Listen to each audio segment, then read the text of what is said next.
Sehingga di antara salah satu sifat orang-orang Khawarij adalah mengkufurkan dosa-dosa besar. Kita tahu, dosa besar selama itu tidak kesyirikan, maka itu berada di atas kekuasaan Allah Subhanahu wa taala. Pembahasan kita pada kesempatan yang berbahagia ini adalah berkaitan dengan tema Khawarij. Apa sih makna daripada Khawarij? Khawarij itu diambil dari kata-kata kharaja, yaitu keluar. Kenapa pula diambil dari kata-kata kharaja? Dan apa dasarnya? Serta apa asal-muasalnya disebut dengan keluar? Karena Khawarij ini, ikhwatul Islam, itu adalah sebuah kelompok yang identik keluar dari pemimpin kaum muslimin. Baik itu keluar dengan lisannya, ataupun keluar dengan perbuatannya. Dengan nama lain, seluruh mereka yang tidak mengakui kepemimpinan yang ada, maka di dalam dirinya sudah terdapat sifat-sifat yang disebutkan Nabi Shallallahu Alaihi Wasallam. Karena di antara salah satu yang dibutuhkan kaum muslimin adalah kepemimpinan. Bukankah Nabi Shallallahu Alaihi Wasallam sebelum meninggal dia berpesan kepada para sahabatnya, yang mana pesan Nabi Shallallahu Alaihi Wasallam tersebut membuat air mata para sahabat menangis. Mereka meneteskan air mata sambil mereka mengatakan, ya Rasulullah, ka'annahu mau'idatun muwadda'. Ya Rasulullah, seolah-olah nasihat yang engkau berikan kepada kami adalah nasihat perpisahan. Apa maknanya? Rasulullah Shallallahu Alaihi Wasallam memberikan nasihat kepada para sahabat seolah-olah Rasulullah Shallallahu Alaihi Wasallam ingin meninggalkan dunia ini selama-lamanya. Sehingga ketika Nabi Shallallahu Alaihi Wasallam ingin meninggalkan dunia, maka Nabi berpesan kepada para sahabatnya, dan tidaklah pesan Nabi Shallallahu Alaihi Wasallam tersebut terutama di akhir kehidupan Nabi, kecuali pesan yang terpenting. Apa pesan Nabi Shallallahu Alaihi Wasallam? Hadis yang masyhur, bahkan diriwayatkan oleh para ulama dan dinukilkan oleh Imam An-Nawawi rahimahullahu taala. Rasulullah sallallahu alaihi wasallam menyebutkan, "Alaikum bisunnati wa sunnatil khulafa'ir rasyidin al-mahdiyyin min ba'di. Addu 'alaiha bin nawajiz." Apa kata Rasulullah sallallahu alaihi wasallam? Hendaklah kalian senantiasa berpegang teguh kepada sunnahku. Kemudian juga kalian berpegang teguh terhadap sunnah para khulafa'ur rasyidun, Abu Bakar, Umar, Utsman, dan Ali. Dan gigitlah sunnahku tersebut, serta sunnah khulafa'ur rasyidun, dengan gigi geraham kalian, jangan pernah lepaskan. Kemudian juga di antara hadis yang disebutkan oleh Nabi SAW, atau di dalam hadis yang sama, pesan yang sama, bahwa taatlah kalian kepada pemimpin, wa in ta'ammaru alaikum abdun habasyi. Hendaklah kalian taat kepada pemimpin kalian, walaupun yang menjadi pemimpin tersebut adalah hamba sahaya. Kita perhatikan dengan seksama, ikhwatal Islam, seorang hamba, mereka tidak memiliki kebebasan, yang mana kebebasan mereka berada di tangan tuannya atau di tangan majikannya. Namun kalau seandainya mereka yang menjadi pemimpin, kata Nabi Shallallahu Alaihi Wasallam, taati mereka, mereka. Merupakan gambaran yang sangat indah yang Nabi sebutkan, seolah-olah Nabi Shallallahu Alaihi Wasallam berpesan akan terjadi fitnah di akhir zaman, akan terjadi mereka yang benci kepada pemimpinnya, akan terjadi sesuatu yang kalian tidak akan sukai dari pemimpin kalian. Sehingga para sahabat mereka bertanya, ya Rasulullah, kalau seandainya kami mendapatkan zaman yang demikian, apa yang kami lakukan? Pertanyaan yang sangat banyak sekali dinukilkan, terutama di dalam kitab-kitab hadis. Bahkan yang lebih jelas, ikhwatul Islam rahimani wa rahimakumullah, hadis yang sangat jelas dan hadis yang sangat terang, disebutkan Nabi Shallallahu Alaihi Wasallam. Apa kata Nabi Shallallahu Alaihi Wasallam? Bahwa sesungguhnya akan muncul a'immah, yaitu para pemimpin, yahtaduna bighairi hudai wa yastannuna bighairi sunnati. Mereka akan mencari petunjuk selain petunjukku, kata Nabi. Dan mereka akan berjalan bukan di atas sunnahku, kata Nabi Sallallahu Alaihi Wasallam. Seolah-olah Nabi menyebutkan akan muncul pemimpin yang mereka tidak lagi mengikuti sunnahku. Mereka tidak lagi memakai pedomanku, kata Nabi Sallallahu Alaihi Wasallam. Mereka sudah keluar dari syariat dan ketentuan yang diajarkan Nabi SAW secara syariat, bisa jadi tidak berhukum dengan hukum Allah Subhanahu wa taala, bisa jadi mereka sudah keluar dari sunnah Nabi SAW, bisa jadi mereka sudah mencari petunjuk selain petunjuk Nabi SAW, akan muncul pemimpin seperti ini, kata Nabi SAW. Sehingga sahabat yang meriwayatkan hadis ini adalah sahabat Hudzaifah radhiyallahu taala anhu. Maka dia kembali bertanya, "Ya Rasulullah, kalau seandainya aku mendapatkan pemimpin yang demikian, apa yang harus aku lakukan? Berikan kepada kami petunjuk." Seolah-olah Hudzaifah memberikan kepada kita manfaat yang sangat besar. Kalau seandainya kita berjumpa dengan pemimpin yang demikian, apa yang harus kita lakukan? Maka pesan Nabi sallallahu alaihi wasallam, bahkan di dalam riwayat yang lain, akan ada pemimpin yang akan mengambil harta kalian, akan ada di antara pemimpin yang akan memukul punggung kalian. Apa yang harus kita lakukan?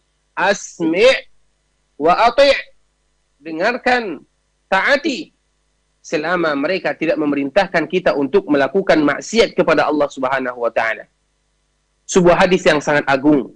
Kalau seandainya kita memperhatikan, maka patahlah seluruh argumen-argumen yang dipakai oleh orang-orang Khawarij atau mereka yang memiliki sifat-sifat Khawarij, yang mereka ingin menegakkan hukum Islam, yang mereka ingin menegakkan syariat Allah Subhanahu wa taala di suatu daerah yang sudah memiliki undang-undang tersendiri.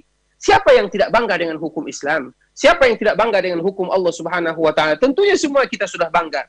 Namun ketika kita berbicara tentang fakta, ketika kita berbicara tentang keadaan terutama di zaman kita sekarang ini, betullah apa yang disebutkan oleh Rasulullah SAW. Semua kita menginginkan agar negara ini sebagaimana yang dipimpin oleh Rasulullah, sebagaimana yang dipimpin oleh Abu Bakar, Umar, Utsman, Ali, dan para sahabat-sahabat yang lainnya, mereka berada di atas hukum Allah Subhanahu wa taala, karena tidak ada hukum yang paling indah dan paling mulia kecuali hukum Allah Subhanahu wa taala. Namun kalau seandainya kita melihat fakta, banyak di antara pemimpin-pemimpin kaum muslimin, mereka sesuai dengan apa yang Nabi sebutkan di dalam hadisnya, banyak di antara mereka yang sudah keluar dari sunnahku dan mereka mencari petunjuk selain petunjukku, kata Rasulullah sallallahu alaihi wasallam. Oleh karenanya ikhwatul Islam, saudara kaum muslimin, kaum muslimat, Bapak Ibu rahimani wa rahimakumullah, Khawarij diambil dari kata-kata kharaja sebagaimana tadi yang telah kita jelaskan, yaitu keluar. Mereka keluar dengan lisannya atau keluar dengan perbuatannya dari pemimpin yang sah. Kapan pertama kali muncul Khawarij ini? Cikal bakalnya terjadi di zaman Nabi sallallahu alaihi wasallam. Ketika ada salah seorang yang bernama Dzul Khuwaisirah, setelah terjadi peperangan dan dia ikut bersama Nabi sallallahu alaihi wasallam, tentunya yang paling adil di dalam membagi harta rampasan setelah peperangan tersebut adalah baginda yang mulia sallallahu alaihi wasallam, karena tidak ada manusia yang paling bertakwa kecuali Nabi. Tidak ada manusia yang paling adil kecuali Nabi. Tidak ada manusia yang paling wara kecuali Nabi sallallahu alaihi wasallam. Namun berbeda dengan Dzul Khuwaisirah. Ketika Rasulullah sallallahu alaihi wasallam membagi harta rampasan, dia melihat Nabi sallallahu alaihi wasallam tidak adil di dalam membagi harta rampasan tersebut, sehingga keluarlah kata-katanya, "Ya Muhammad, i'dil fa innaka lam ta'dil." Sebuah perkataan yang sangat besar, yang sangat dahsyat, yang menyakiti hati kaum muslimin. Hai Muhammad, adillah kamu, karena sesungguhnya engkau tidak adil. Ketika mendengarkan perkataan Dzul Khuwaisirah ini, Rasulullah SAW melihatnya. Wa man ya'dil illam akun adil. Wahai Dzul Khuwaisirah, kalau seandainya aku tidak adil, kata Nabi SAW, siapa lagi yang akan berlaku adil? Maknanya apa? Tidak ada manusia yang paling adil di permukaan dunia kecuali Nabi yang mulia sallallahu alaihi wasallam. Sehingga ketika mendengarkan perkataan ini, maka sahabat cemburu. Dan di antara salah satunya adalah sahabat Umar bin Khattab yang kita kenal dengan tegas. Ya Rasulullah, da'ni adribu unuqah.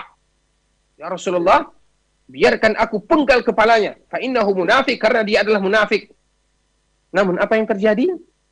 Nabi melarangnya. Kemudian Dzul Khuwaisirah pun pergi. Apa kata Nabi sallallahu alaihi wasallam? Akan muncul di belakang orang ini mereka yang keluar dari pemimpin-pemimpin kaum muslimin. Allahu Akbar. Mulai dari zaman Nabi SAW sudah terlihat cikal bakalnya. Dan sebagaimana tadi yang telah kita sebutkan, keluar dari kepemimpinan kaum muslimin yang sah, baik itu dengan lisan ataupun dengan perbuatan, itu adalah di antara perkara yang sangat berbahaya di dalam syariat Islam. Oleh karenanya kita senantiasa mengulang perbuatan atau perkataan ini, ikhwatul Islam, bahwa keluar atau kalimat khawarij tidak hanya diucapkan bagi mereka yang keluar dengan pedang saja, namun keluar dari pemerintah tersebut bisa jadi dengan perbuatan, bisa jadi dengan pedang, bisa jadi dengan lisan. Semuanya termasuk dalam kategori dan sifat-sifat yang dimiliki oleh orang-orang khawarij.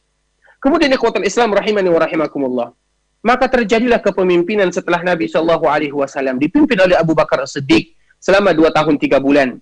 Kemudian dipimpin lagi oleh Umar bin Khattab radhiyallahu taala anhu selama 10 tahun lebih. Dan kita tahu kepemimpinan Umar bin Khattab adalah kejayaan kaum muslimin. Karena Umar ini adalah orang yang tegas namun bukan keras. Ketika Umar memimpin, maka pintu fitnah semuanya tertutup. Karena Umar mengetahui mereka-mereka yang ingin membuat fitnah kaum muslimin. Dan di antara salah satu mereka yang ingin memfitnah kaum muslimin adalah Abdullah bin Saba, yang bernama Abdullah bin Saba, seorang yang dia beragama Yahudi, dia benci kepada Islam, dia ingin membuat makar kepada Islam, namun Umar tahu gerak-geriknya, sehingga Umar menghalaunya, sehingga Umar tidak mengizinkan dirinya tinggal di kota Madinah. Kemudian ketika Umar meninggal, maka kita tahu di kala itu pula lah pintu fitnah mulai muncul sedikit demi sedikit. Dan di antaranya adalah fitnah khawarij. Kenapa kita katakan demikian? Karena Abdullah bin Saba, ketika Umar meninggal, dia mengetahui bahwa pintu fitnah itu mulai terbuka. Sehingga dia berkeliling mulai dari Yaman. Kemudian dia pergi ke Baghdad. Kemudian dia pergi ke Kufah, ke Irak. Kemudian dia pergi ke Syam. Kemudian dia akhirnya sampai di daerah Mesir. Apa gunanya dan apa tujuannya ketika dia berkeliling tersebut? Untuk mengompor-ngompori kaum muslimin. Ketika Utsman bin Affan yang memimpin kaum muslimin, maka dia mengompori kaum muslimin dan dia mencari salah satu alasan yang masuk di akal, sehingga apabila didengar oleh orang-orang awam, maka mereka akan mudah percaya dengan apa yang disebutkan oleh Abdullah bin Saba tersebut. Apa yang disebutkan oleh Abdullah bin Saba? Wahai kalian kaum muslimin, relakah kalian ketika kepemimpinan tersebut diambil oleh mereka-mereka yang bukan Ali bin Abi Thalib radhiyallahu taala anhu? Ali bin Abi Thalib adalah keluarga Nabi sallallahu alaihi wasallam. Ali bin Abi Thalib adalah menantu Nabi sallallahu alaihi wasallam. Ali bin Abi Thalib adalah sepupu Nabi sallallahu alaihi wasallam. Ali bin Abi Thalib adalah ahlu baiti Nabi Rasulullah sallallahu alaihi wasallam. Kenapa diambil oleh Utsman? Kenapa Utsman yang menjadi pemimpin? Sehingga perkara seperti ini masuk ke dalam pemikiran kaum muslimin dan mereka bisa menerimanya. Sehingga akhirnya apa yang terjadi? Di zaman kepemimpinan Utsman bin Affan, di awal-awal kepemimpinannya masih aman karena syubhat tersebut masih belum keluar. Api-api belum terlalu membara, namun sudah ada di dalam dada manusia. Namun di akhir kepemimpinan Utsman bin Affan radhiyallahu taala anhu, apa yang terjadi? Di musim haji atau di tahun haji, ketika para sahabat Nabi sallallahu alaihi wasallam ingin melaksanakan ibadah haji pergi ke Mekah, sehingga yang tinggal di kota Madinah Utsman dan sedikit para sahabat, maka di saat itulah mereka memanfaatkan kesempatan di mana tidak ada sahabat. Karena kalau seandainya masih banyak sahabat yang berada di kota Madinah, maka Utsman memiliki teman-teman yang banyak yang akan membelanya. Karena sahabat itu merupakan di antara bentuk anugerah yang Allah berikan kepada umat Nabi sallallahu alaihi wasallam, mereka yang akan menjaga agama dan mereka juga yang akan menjaga pembawa agama tersebut. Sehingga ketika mereka meninggalkan kota Madinah untuk melaksanakan ibadah haji ke kota Mekah, maka di sanalah datang orang-orang yang tadi termakan syubhat yang berasal dari daerah Mesir. Karena ketika Abdullah bin Saba ini pergi berkeliling ke daerah-daerah kaum muslimin, tidak ada yang berseru, tidak ada yang menjawabnya. Kemudian sampailah dia ke sebuah daerah yang bernama Mesir, yang dia sudah jauh dari daerah kaum muslimin. Kemudian mereka datang ke kota Madinah. Apa tujuannya?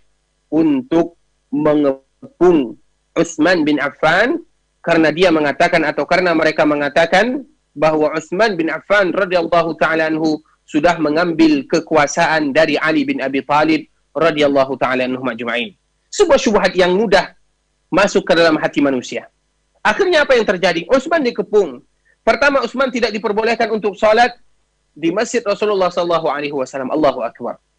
Kemudian Utsman tidak boleh keluar dari rumahnya. Yang pada akhirnya apa yang terjadi? Utsman ketika dia membaca Al-Quran, maka di saat itulah orang-orang yang tadi tidak suka dengan kepemimpinan Utsman bin Affan membunuh Utsman bin Affan radhiyallahu taala anhu. Dipeluk oleh istrinya. Istrinya pun dibunuh. Dan darah yang mengalir dari Utsman bin Affan menetes kepada kitabullah yang sedang dibaca oleh Utsman bin Affan. Sehingga dengan taufik dan hidayah dari Allah Subhanahu wa taala, darah tersebut atau Al-Quran yang dibaca oleh Utsman yang mana menetes darah di atasnya masih disimpan oleh kaum muslimin. Bukti kekejaman orang-orang Khawarij yang membunuh pemimpin, yang membunuh menantu Nabi sallallahu alaihi wasallam, Utsman bin Affan radhiyallahu taala anhu.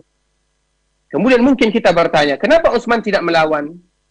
Karena memang Nabi berpesan kepadanya, wahai Utsman, nanti kamu bajumu akan ditarik atau akan ditanggalkan oleh orang-orang. Fala takhla'ha. Fala takhla'hu, maka jangan kamu tanggalkan baju kamu tersebut. Apa maknanya? Yaitu kepemimpinan. Wahai Utsman, bahwa nanti kepemimpinanmu akan dilenyapkan oleh sebahagian orang, maka jangan pernah meninggalkan. Kenapa? Kenapa ikhwatul Islam rahimani wa rahimakumullah? Karena kalau seandainya Utsman meninggalkan kepemimpinan tersebut, maka akan terjadi itu sampai ke belakang, dan akan terjadi hal-hal yang tidak diinginkan di dalam diri kaum muslimin. Sehingga Rasulullah berpesan, Rasulullah SAW berpesan kepada Utsman bin Affan agar tidak orang mencontoh kalau seandainya Utsman meninggalkan karena pemberontakan orang tersebut. Kemudian juga di malam harinya Utsman bin Affan bermimpi bertemu dengan Nabi SAW. Apa kata Rasulullah? Hai Utsman, aftir indana. Wahai Utsman, hendaklah kamu berbuka bersama kami. Maknanya apa? Yaitu kembali bersama Rasulullah SAW, karena Utsman adalah di antara salah seorang penduduk surga yang dijamin oleh Allah Subhanahu wa taala. Intinya ikhwatul Islam, inilah yang terjadi kepada sahabat Nabi Utsman bin Affan. Bagaimana orang-orang menanggalkan kepemimpinannya yang sah, padahal dia adalah menantu Nabi. Dua orang putri Nabi SAW yang menikah dengan Utsman bin Affan. Yang pertama Ruqayyah dan yang kedua Ummu Kulsum. Oleh karenanya ikhwatul Islam, ini adalah awal kejahatan yang dilakukan oleh orang-orang Khawarij. Kemudian setelah mereka membunuh Utsman bin Affan, apa yang terjadi? Mereka mencari Ali bin Abi Thalib. Dan Ali tahu dia tidak mau menjadi pemimpin ketika ditunjuk oleh orang-orang tersebut. Karena tujuan mereka adalah membuat fitnah di permukaan bumi ini. Mereka hanya mencari cara dan mencari celah saja. Yang mana pada akhirnya, karena kepemimpinan sedang kosong, maka tidak ada pilihan. Sehingga Ali bin Abi Thalib radhiyallahu ta'ala anhu yang memimpin kaum muslimin. Yang mana pada akhirnya, Ali pun dibunuh oleh orang-orang Khawarij. Siapa yang membunuh Ali bin Abi Thalib? Ketika Ali bin Abi Thalib berada di Kufah, yang mana kepemimpinan kaum muslimin pada saat itu sudah pindah ke daerah Kufah, dia sedang membangunkan kaum muslimin untuk melaksanakan sholat fajar, sholat subuh berjamaah. Di saat itu pula lah Abdurrahman bin Muljam atau Abdurrahman bin Muljim, dia menghunuskan pedangnya yang sudah dibuat racunnya, dihunuskan kepada Ali bin Abi Thalib, dan terbunuhlah Ali bin Abi Thalib radhiyallahu taala anhu juga di tangan orang-orang Khawarij. Dua khulafaur rasyidun, mereka meninggal di tangan orang-orang Khawarij. Dan anehnya ikhwatul Islam, yang anehnya apa? Yang anehnya mereka menganggap ini adalah ibadah. Keluar dari kepemimpinan kaum muslimin dengan lisan atau tulisan dengan pedang, itu adalah ibadah. Itu yang anehnya. Mereka menganggap itu adalah ibadah kepada Allah Subhanahu wa taala. Itu yang paling aneh. Oleh karenanya kalau seandainya kita memperhatikan sejarah Khawarij, sejarah yang kelam, sejarah yang menumpahkan darah kaum muslimin, sejarah mereka yang tidak ridho dengan kepemimpinan kaum muslimin, mereka hanya menginginkan la hukma illa lillah, tidak ada hukum kecuali hukum Allah Subhanahu wa taala. Siapa yang tidak menginginkan hukum Allah Subhanahu wa taala? Semua kita menginginkan hukum Allah Subhanahu wa taala. Namun kita juga harus melihat hadis-hadis Nabi SAW yang lainnya, bahwa Nabi dengan tegas dan jelas mengatakan akan muncul pemimpin-pemimpin yang mereka tidak berhukum dengan hukum Allah, mereka yang keluar dari sunnah-sunnah Rasulullah sallallahu alaihi wasallam. Apa boleh buat? Apa kata Nabi sallallahu alaihi wasallam?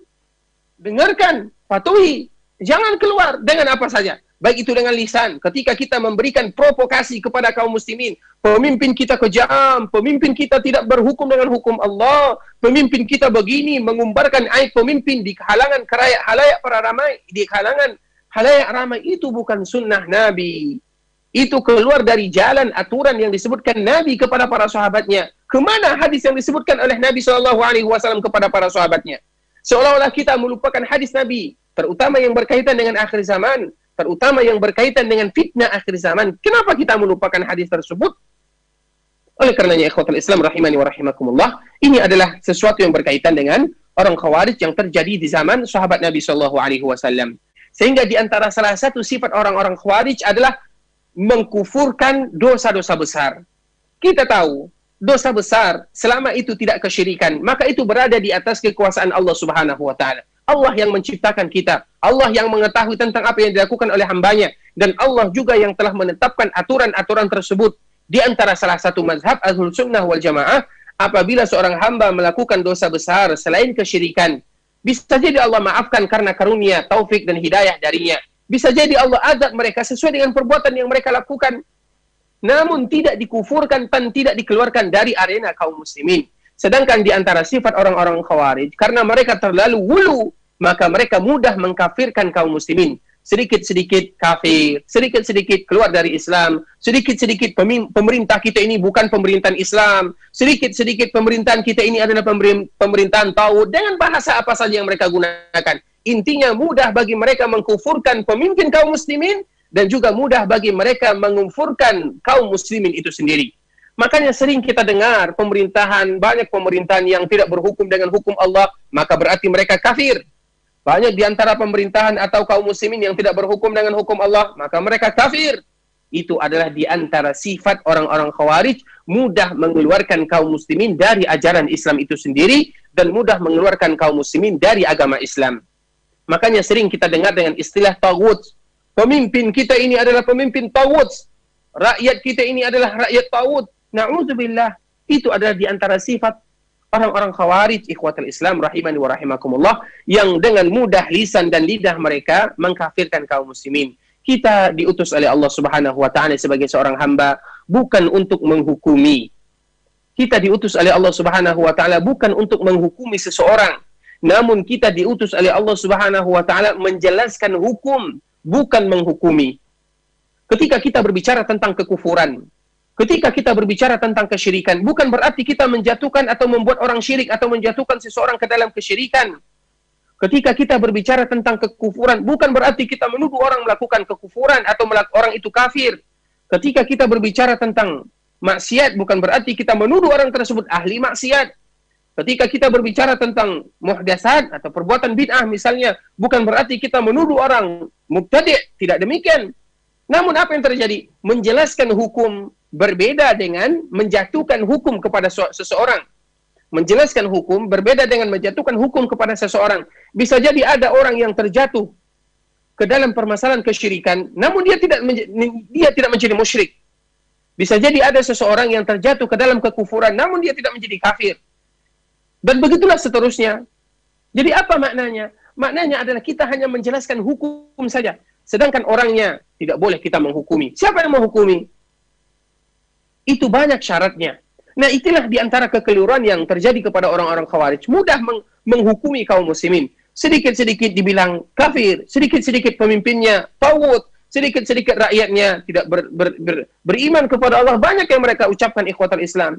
Apabila ada kelompok yang mereka keluar dengan alasan atau keluar dari pemimpin kaum muslimin dengan alasan bahwa kaum muslimin sekarang dan pemimpin kaum muslimin mereka tidak berhukum dengan hukum Allah, maka itu adalah di antara sifat yang dimiliki oleh orang-orang Khawarij. Semoga Allah Subhanahu wa taala menjaga kita semuanya.